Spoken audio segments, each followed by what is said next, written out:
भगवान की कथाओं की महिमा मैं दूसरे के जीवन के उदाहरण से नहीं, इसके मेरा जीवन उदाहरण है। आहा। एक बार पूर्व जन्म में मैं भी भगवान की कथाओं से प्रेम करने लगा। व्यास जी ने कहा, आप कब पूर्व जन्म में, कैसे आपने कथा से प्रीति की, कहां पर, कैसे? तो देवर्षि नारद जी अपने पूर्व जन्म की बात बता रहे हैं। देवर्षि नारद जी कहते हैं, अहम पुराती अहम पुरातीत भवे भवम मुने दास्यास्तु कस्याश्चन वेदवादिना। पूर्व कल्प में, पूर्व जन्म में मैं एक दासी का पुत्र था। मेरी बाल्य अवस्था में ही मेरे पिता नहीं रहे। मेरा और अपना भरण पोषण करने के लिए मेरी माँ एक ब्राह्मणों के यहाँ, ऋषियों के यहाँ सेवा करती, गो सेवा करती है। और वर्षा ऋतु का समय आया, 4 महीने संत कहीं भ्रमण नहीं करते, एक जगह रहते हैं। उन ऋषियों के यहाँ एक संतों की मंडली आई।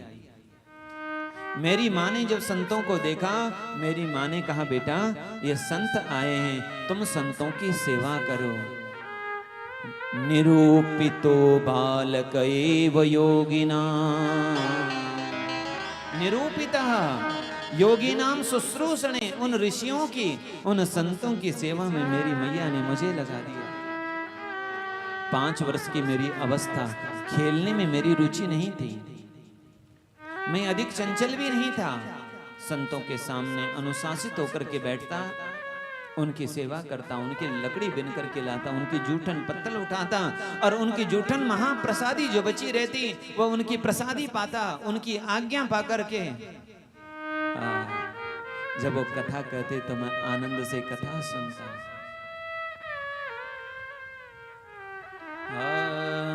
तत्रान्वहं कृष्ण कथा प्रगायता मनुग्रहेण शृण्वं मनोहरा। तत्रान्वहं कृष्ण कथा प्रगायता। वे संत, वे ऋषि कृष्ण कथा गाते कहते और मैं आनंद से कथा सुनता। सुनते सुनते मेरे नेत्रों से अश्रु बहने लगते। भगवान के विरह में उनको याद करके मैं रोने लगता, कीर्तन करता, नाचता। वो 4 महीने मेरे लिए 4 दिन जैसे हो गए।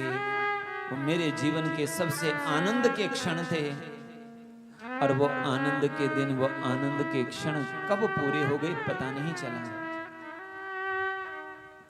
मेरे कान में बात आई, सत्संग चल रहा था, कथा चल रही थी, और किसी ने संबोधन करके कहा कि कल कथा का विराम दिन है, कल कथा विराम हो जाएगी, परसों सभी संत यहां से आगे चले जाएंगे। मैंने जैसे ही सुना, यह सुनकर मैं उदास हो गया, निराश हो गया। ये संत चले जाएंगे तो मैं कथा कैसे सुनूंगा, कैसे भगवान की चर्चा सुनाऊंगा, कौन मुझे कथा सुनाएगा, और भगवान की कथा के बिना अब मैं कैसे जी पाऊंगा। चिंतन कर रहा था। रात को मुझे नींद नहीं आई। दूसरे दिन जब मैं कथा में गया, रोज मैं सबसे आगे बैठता, लेकिन आज मेरे पांव आगे नहीं बढ़ रहे थे, मैं कथा में सबसे पीछे बैठ गया। कथा कर रहे संत ने जब मुझे देखा, मुझे बुलाया, अरे तुम रोज आगे बैठते हो, आगे आ जाओ। जैसे उन्होंने मुझे पुकारा, मुझे बुलाया, मैं आगे नहीं जा पाया, लेकिन पीछे ही बैठ करके रोता रहा। पूरी कथा पूरी हुई, मैं पीछे से ही प्रणाम करके चला गया। पूरी रात भर रोता रहा। मेरी माँ पूछती रही, बेटा तुझे क्या हो गया, आखिर तुझे कोई दुख है, कोई परेशानी है? लेकिन एक ऐसी परेशानी जो किससे कहें। पूरी रात बीत गई, सुबह हुई, दौड़ करके मैं उधर की तरफ गया, देखा वो सभी संत अपना अपना सामान तैयार कर रहे हैं और जाने की तैयारी चल रही है। मुझसे देखा नहीं गया। मैं वहीं से निकट नदी के किनारे बैठ करके रोता रहा। रोते रोते बहुत देर हो गई। सोचता रहा क्या करूंगा, कैसे जीऊंगा, कौन मुझे कथा सुनाएगा, ये रस ये आनंद फिर कब मेरे जीवन में आएगा, इनके बिना मैं कैसे जी पाऊंगा। चिंतन करते करते बहुत समय बीत गया, खो गया। जब मैं वापस आया मैंने देखा वो संत चले गए हैं। मुझे ऐसा लगा मानो मेरा सब कुछ खो गया है। जैसा कोई व्यापारी व्यापार करने के लिए जाए और अपना सब कुछ खो करके आ जाए, लुट करके आ जाए, वैसे ही मैं देखता रहा। उतने में मेरी माँ सामने आ गई, मुझे देखा, वो समझ गई। मेरी माँ ने कहा, अरे तुम्हें वो संत याद कर रहे थे, तुम कहाँ चले गए? देखो देखो वो संत यहाँ से चले गए। जिधर की तरफ वो संत गए थे मैं दौड़ करके उधरी तरफ जाता रहा। दूर से आते हुए उन संतों ने मुझे जब देखा तो जो मुख्य संत थे वो मेरी तरफ वापस आए, मुझे अपने गले से लगाया, मैंने प्रणाम किया। मैंने कहा, प्रभु आप मुझे अपने साथ ले जाओ, अब मैं आपके बिना नहीं रह पाऊंगा, मैं अपने प्राण त्याग दूंगा, आप मुझे अपने साथ ले जाओ। उतने में मेरी माँ आ गई। माँ ने संत को प्रणाम किया, महाराज मेरी बुढ़ापे का एक ही सहारा है, ये चला जाएगा तो मैं अकेले क्या करूंगी, इसके बिना मैं नहीं जीवित रह सकती। संत ने मुझे समझाया, मैंने जो तुम्हें मंत्र दिया है, जो भक्ति दी है, तुम उसकी उपासना करो और जब तक माँ है माँ की सेवा करो, और जब माँ न रहे उत्तर भारत की ओर चले आना, वहीं भक्ति करना, तुम्हें अवश्य परमात्मा के दर्शन होंगे, लाभ होंगे। इस प्रकार खूब आशीर्वाद दिया। वे संत चले गए। मैं घर में रोज भक्ति करता। एक दिन मेरी माँ को सांप ने डस दिया, मेरी माँ मर गई। मैंने भी ये भगवान की इच्छा समझी। लोगों को लगा कि ये छोटा सा बालक अनाथ हो गया, इसका कोई अपना नहीं रहा, लेकिन सच कहें तो मैं अनाथ नहीं, मैं तो सनाथ हो गया था, क्योंकि संसार में भगवान को छोड़कर अपना कहने के लिए अब कोई नहीं बचा। भगवान कहते हैं जिस पर मैं कृपा करता हूं सबसे पहले उसको क्या कर देता हूं, बोले अकेले कर देता हूं, अकेला। तब समझना भगवान की मेरे ऊपर कृपा हो गई है, अब अपना कहने के लिए कोई नहीं बचा। और उत्तर भारत की ओर चलते चलते मैं आगे बढ़ा। गांव की माताएं मुझे देखती तो कहती, अरे बच्चे तुम्हारा यदि कोई नहीं है, तुम मेरे घर में रह सकते हो, कहाँ जा रहे हो तुम? किसी के सम्मान में किसी के अपमान में मेरा मन नहीं था। चलते चलते उत्तर भारत के अनेक नगर गांव पूर्व पार करते हुए मैंने एक बीहड़ वन में प्रवेश किया। मुझे भूख लगी थी, प्यास लगी थी। एक सरोवर देखा, उस सरोवर में स्नान किया, वहां का जल पिया। मन हुआ कि अब शांत होकर कहीं बैठ जाऊं। पिप्पलोपस्थ आस्थितः, वहीं निकट एक पिप्पल का वृक्ष था, उस पिप्पल वृक्ष के नीचे बैठ गया। जो संत ने जो ध्यान बताया था, मंत्र बताया था, उसी का चिंतन करने लगा। और ध्यायतश्चरणाम्भोजम्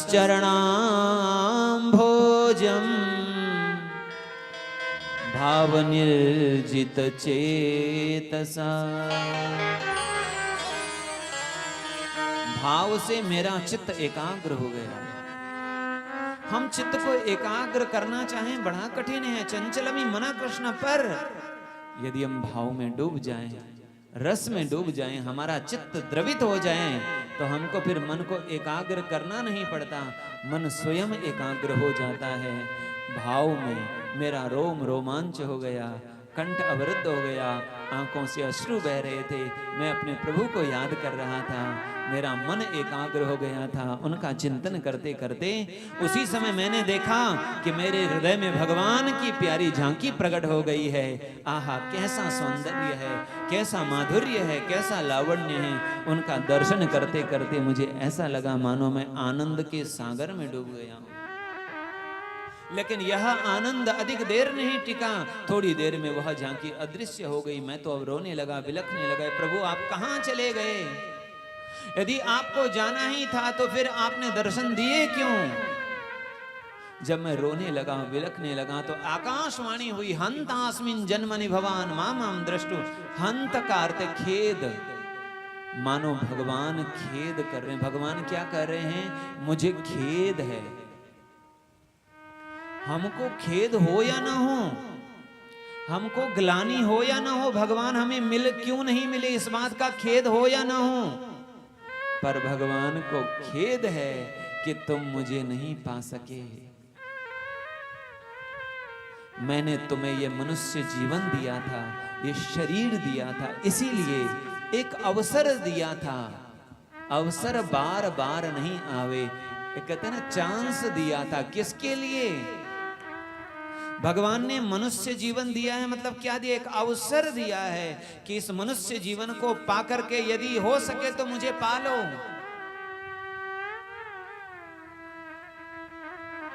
और जब ये अवसर चूक जाता है तो भगवान कहते मुझे बड़ा खेद है कि तुम मुझे नहीं पा सके। हंता, खेद की बात है, क्योंकि अभी तुम्हारे कषाय पूर्ण नहीं हुए हैं, योग परिपक्व नहीं हुआ है। मैंने तुम्हें दर्शन इसीलिए दिया है ताकि तुम्हारे मन में मुझे पाने की इच्छा और तीव्र हो जाए। मैं भजन करता रहा, प्रलय हुआ। पूर्व जन्म में मैं दासी का पुत्र था। इस चरित्र ने मानो ये भाव प्रकट कर दिया, भागवत जी के इस चरित्र ने, कि भगवान की भक्ति कोई भी कर सकता है। नारद जी दासी पुत्र जब थे तो दासी पुत्र भी भगवान की भक्ति कर सकते हैं। यानी भगवान की भक्ति के लिए जात पात पूछे नहीं कोई, हरि को भजे सो हरि का होई। भगवान की भक्ति के लिए कोई जाति पाति बिरादरी कुछ नहीं देखा जाता। भगवान सबके हैं और सबको भक्ति करने का अधिकार है। भक्ति करने का अधिकार सबको है, पर कुछ ऐसे वैदिक नियम है जिसका अधिकार सबको नहीं है। उसके लिए कुछ नियम है। क्यों नहीं है? वो भी एक प्रक्रिया है, वो एक अनुशासन है, वो एक विधि है। वो प्रसंग आएगा, कभी चर्चा करेंगे। लेकिन भक्ति तो सबके लिए है। और देवर्षि नारद जी जानते थे कि 5 वर्ष की अवस्था में जो भक्ति बन सकती है वो बड़े होने के बाद नहीं हो सकती। नारद जी का स्वयं का अनुभव था, इसलिए नारद जी ने 2 भक्त ऐसे बनाए जो 5 वर्ष की अवस्था में ही भगवान को पाए। इनके 2 शिष्य हैं, एक ध्रुव जी महाराज और एक प्रहलाद जी महाराज। मानो ये इनका खुद का अनुभव है। भगवान ने और नारद जी कहते हैं पूर्व जन्म में जो मैं दासी का पुत्र था, इस जन्म में, इस कल्प में ब्रह्मा जी का मानस पुत्र हूं। ये महिमा किसकी है? भगवान की कथा की, भगवान की भक्ति की महिमा है।